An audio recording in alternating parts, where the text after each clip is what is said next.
Ana Mike. Yes. Huko. Niko bwana. Ndio kuingia nyumbani sana ndugu yangu. Kuingia mtaa. Lakini nimepita pale bwana.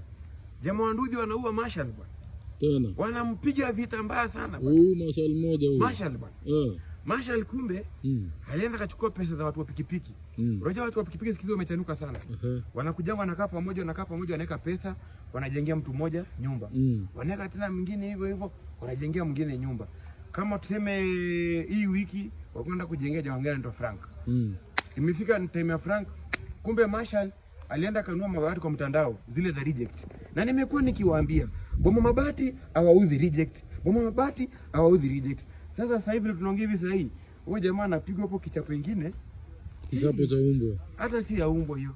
Hiyo sasa ni kichapo cha nyoka.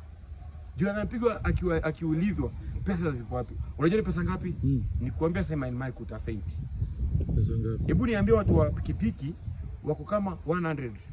Na kila mtu anatoanga 1,000. Hiyo ni pesa ngapi jana? 100,000. Hiyo ni 1.7 million hata kumbe ujue hesabu. Ndio jamaa amekula karibu shilingi 100,000. Simone wende ujue hesabu. Sikuisikia vizuri lakini kwa hivyo hujaona umesikia? Nimesikia tu story nyingine. Wacha nirudi hapo tena nisikie vizuri. Lakini waenda nyumbani. Bomo Mabati hawauzi reject. Hawauzi reject, Enda mtaa. Naweza kuwa na 50. Nishakwambia usiniombe tu. Sawa. Nimekupea pesa ya kutosha. 20.